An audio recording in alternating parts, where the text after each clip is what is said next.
Hey everyone, so you're planning your first trip to New York City. It's so exciting, but man, can it be overwhelming, right?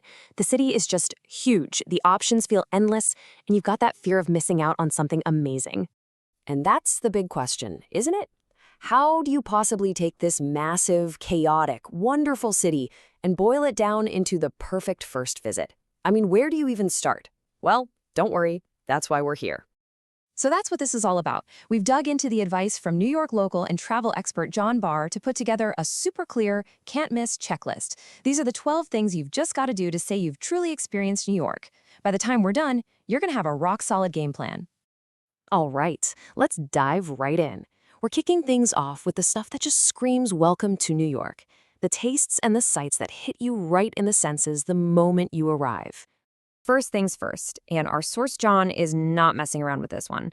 You have to eat pizza. And look, this isn't just like a friendly suggestion, it's basically a requirement. It's part of the city's DNA. Seriously. In the pizza scene here, it's on another level. You want to go classic? Kietzve makes these amazing, authentic Neapolitan pies. Or for the true on-the-go New York experience, you have to grab a legendary dollar slice. But if you want a real local favorite, the Nonna Maria slice at Bleecker Street Pizza is the one. Just trust me, eat the pizza. You will not regret it.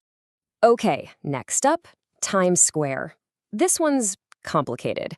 Any local, including our source John, will tell you they avoid this place like the plague. It's crowded, it's chaotic, but for your first time in the city, you've got to go. You just have to see the lights, feel the energy, and experience the pure sensory overload at least once. And here's a pro tip to make that visit really special. Don't just go in the middle of the day. Head over right before midnight. You'll get to see the midnight moment, where all those giant billboards sync up for this massive digital art show. It's this amazing secret that most tourists completely miss. Okay, so we've covered the streets. Now it's time to head for the sky. You really can't get a sense of just how massive New York is until you see it from way, way up. Let's talk about the best ways to get that jaw-dropping view. And this quote just hits the nail on the head. Seeing that skyline spread out below you, that's when it really clicks. That's the moment you get why they call it a concrete jungle. It is absolutely breathtaking. So what are your options? Well, if you want that perfect postcard photo with the Empire State Building in it, Top of the Rock is your spot. For the highest indoor view in the whole country, you've got One World Observatory. Feeling a little fancy? A rooftop bar like 235th lets you have a cocktail with your skyline. And my favorite hack, the Roosevelt Island tram. It gives you an incredible view for the same price as a subway ride. There's a view for every budget. All right, you can't go to New York and not see the Statue of Liberty, right? But listen up, here's the big secret. You do not have to pay for one of those expensive, packed tour boats. Just hop on the Staten Island Ferry. It's totally free, it cruises right by the statue, and you get amazing views. Little tip, on the way out, make sure you're on the right side of the boat for the best photos. Now, what if you don't want to just see her? What if you want to climb all the way to the crown? It's the ultimate bucket list thing to do. So, take a guess.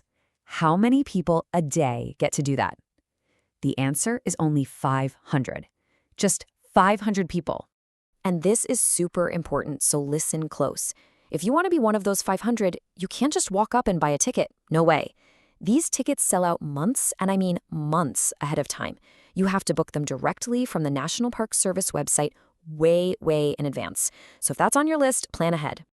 Okay, after all that running around, you're going to need a place to just breathe, right? Well, New York's parks are so much more than just grass and trees. They're the city's collective backyard, a perfect escape from all that concrete and energy. You could seriously spend a whole day in Central Park and still not see everything. Forget just a quick walk. You can actually go fishing for free up at the Harlem Meer, find some real peace and quiet in the beautiful conservatory garden, have a classic picnic on the giant sheep meadow, or pay a visit to the Strawberry Fields Memorial for John Lennon. It's a world unto itself. Now, for a totally different kind of park, you have to check out the High Line. It's this amazing public park they built on top of an old elevated train track. The views of the city streets from up there are just so cool. And here's the perfect one-two punch. Take a stroll along the High Line and then head right into Chelsea Market for some of the best food you'll ever have. It's a perfect afternoon. All right, feeling recharged? Good, because now we're diving into the cultural heart of the city. I mean, this is New York. It's a global hub for art and theater, and you can't leave without getting a taste of it. Of course, you've got the big ones, the Met, MoMA, the Natural History Museum. They're world famous for a reason, but don't sleep on the smaller spots. There's the City Reliquary in Brooklyn, which is like exploring the city's weird and wonderful attic. Or, and this is a personal favorite, the New York Transit Museum, where you can actually walk through old school subway cars from 100 years ago. It's so cool. And of course, Broadway. You just have to do it. Seeing a show can be the absolute highlight of a trip. It's pure magic. Now, I know what you're thinking. It's expensive, but it doesn't have to be. The secret is knowing how to find those day-off discounts. Use an app like TodayTix or head to one of the TKTS booths in the city. You can get amazing seats for a fraction of the price. Okay, for our last couple of stops, we're really getting into the soul of the city. This is about more than just seeing the sights. It's about connecting with the city's character and its history. If you need a break from the skyscrapers and the hustle, go spend an afternoon in Greenwich Village. It feels like a different world. Grab a coffee from a classic spot, go chill in Washington Square Park and watch the performers, get lost in a cozy little bookstore, and then just wander. Seriously, put the map away and just explore those beautiful, quiet streets. It's the perfect way to recharge. And finally, we come to the 9/11 Memorial. As our source says, this really is a requirement.